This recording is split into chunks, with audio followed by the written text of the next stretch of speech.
Morning friends, আমি সুভাষ আর সুভাষ ফল blog চ্যানেলে। তো গাইজ আজকে তোমাদেরকে একটা রেসিপি বানিয়ে দেখাবো। তো আলু পটলের তরকারি। চলো লেটস গো, আজকে ব্লগটা শুরু করা যাক আর রেসিপিটা তোমাদের সাথে শেয়ার করা যাক। চলো গাইজ, চলো লেটস গো। তো বন্ধুরা, আমি আজকে তোমাদের জন্য একটা ভালো রেসিপি নিয়ে চলে এসেছি, আলু পটলের তরকারি। তো লেটস গো। আজকে বাড়িতে কেউ নেই, তো আমি ট্রাই করছি। এখন কদিনে বাড়িতে কেউ থাকবে না, তো আমি নিজেই রান্না করব। তো চলো তোমাদেরকে দেখাই কীভাবে আলু পটলের তরকারি করছে। তো চলো, আমি প্রথমে তেল নিয়ে আলুগুলো প্রথমে ভেজে নিচ্ছি গাইজ। তো চলো ভাজা যাক। তারপর পটলগুলো দিয়ে দিলাম, আলু ভাজার সাথে পটলগুলো হালকা ফ্রাই করে নিচ্ছি। তো গাইজ পটলগুলো হালকা হালকা ভেজে নিচ্ছি, কারণ পটলগুলোর মধ্যে লাল লাল না ভাবলে কাঁচা কাঁচা লাগবে। তো একটু হলুদও দিয়ে দিলাম আমি, তো যাতে কালারটা খুব সুন্দর দেখতে লাগে। তো গাইজ চলো ভাজা যাক, এখন লাড়তে থাকি।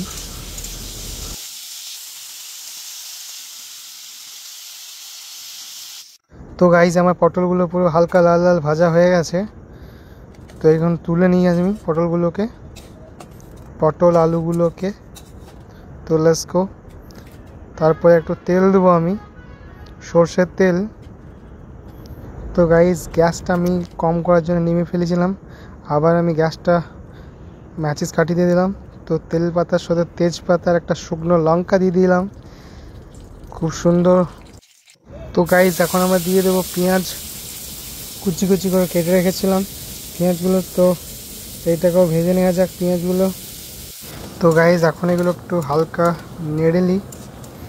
তো চলো, তারপর আমি দিয়ে দেবো যত আমার মশলা আছে। তো লেটস গো, মশলাগুলো দেওয়া যাক এখন। তো এখন আমি আদা কুচি, তারপর রসুন কুচি মানে করে গেছিলাম, তো সেইগুলো দিচ্ছি।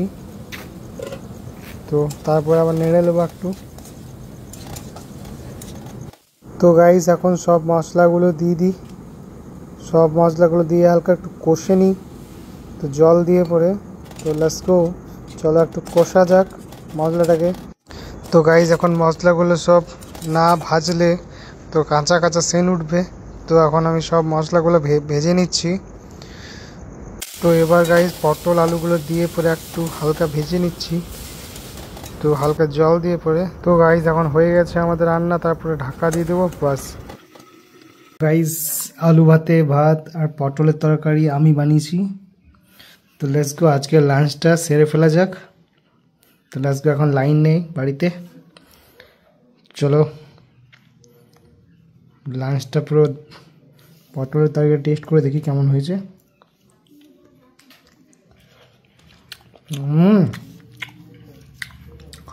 अमेजिंग, मस्त बाय।